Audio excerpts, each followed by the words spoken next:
conversar agora sobre a seguinte situação: é timidez ou fobia social? Porque para muitas pessoas, enfrentar um lugar com muita gente traz ansiedade, até pavor. É verdade. E por que isso acontece? Tem tratamento? Eu quero saber de você. Lá na nossa rede social, @amanhãtotal, nos siga lá e responda se para você é uma situação muito complicada que te traz sensações físicas, inclusive.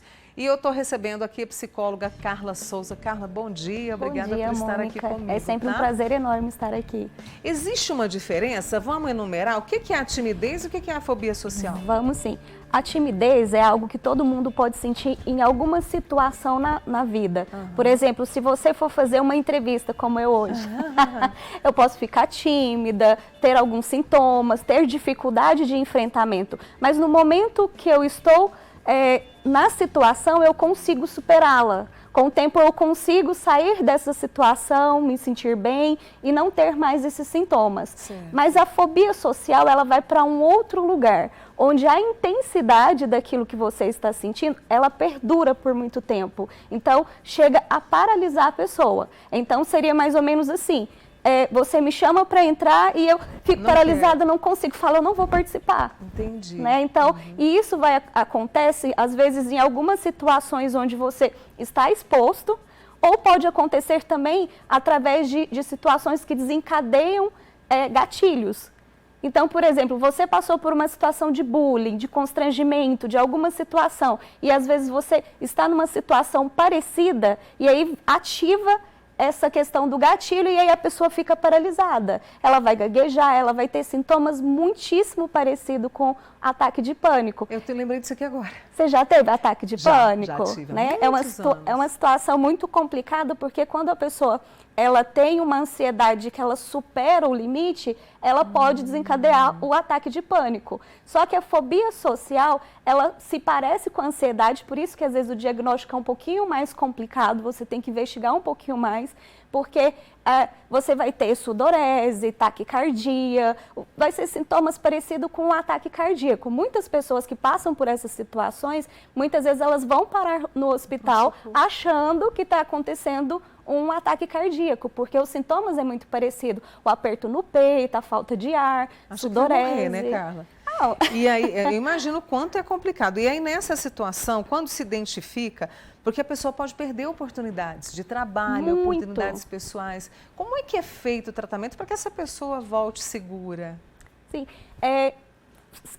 existem duas frentes, né? Você pode trabalhar essas questões durante a psicoterapia, porque a psicoterapia ela vai te trazer uma segurança para que você possa não se importar tanto com a opinião dos outros, porque o cerne da questão é essa, quando você vai fazer toda a investigação do porquê que a pessoa desenvolveu ali dentro do contexto uma fobia social, muitas vezes está atrelado a isso.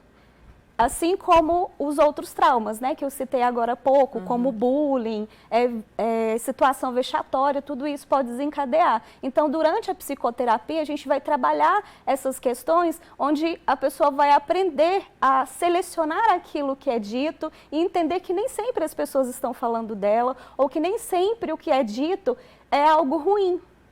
E aí ela começa a trabalhar essa exposição. Muitas vezes tem a ver com a expressão corporal, vergonha do próprio corpo, às vezes da aparência. Então existem situações e situações, e elas são únicas, né? Então dentro do consultório a gente consegue trabalhar essas coisas. Se isso está muito elevado, a pessoa não consegue sair de casa, mesmo em grupos pequenos ela não consegue ter essa relação social, esse convívio social,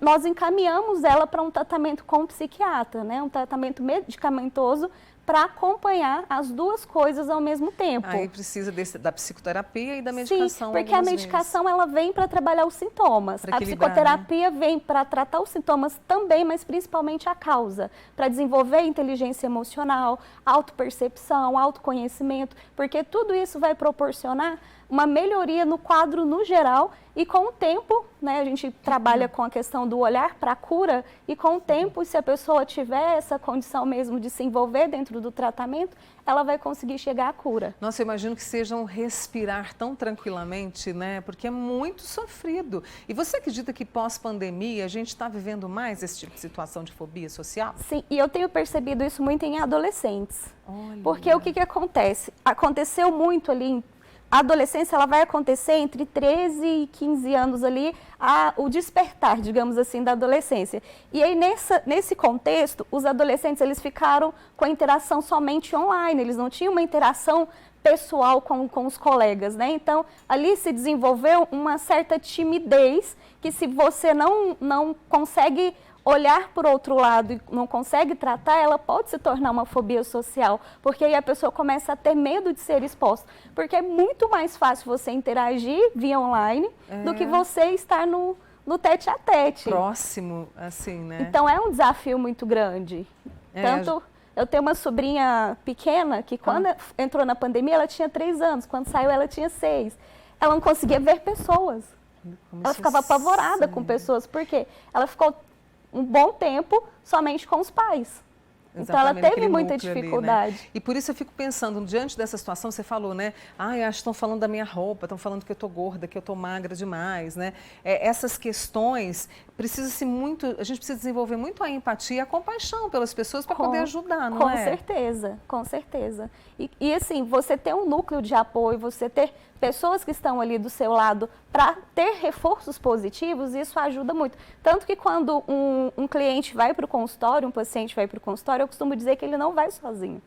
Que a esposa vai com o marido, vai com a mãe, vai com os filhos, né? O marido vai com a esposa, porque esse núcleo de apoio ele é muito importante. Porque enquanto as pessoas, ela está ali com uma sensação de que as pessoas estão dizendo, poxa, mas ela está gorda, está isso. E se ela tem um reforço do lado de cá, falando, olha, se você não está se sentindo bem, vamos fazer academia junto, vamos fazer isso, vamos melhorar, mas você está linda assim mesmo. Isso vai reforçando que aquilo que ela acredita não é verdadeiro.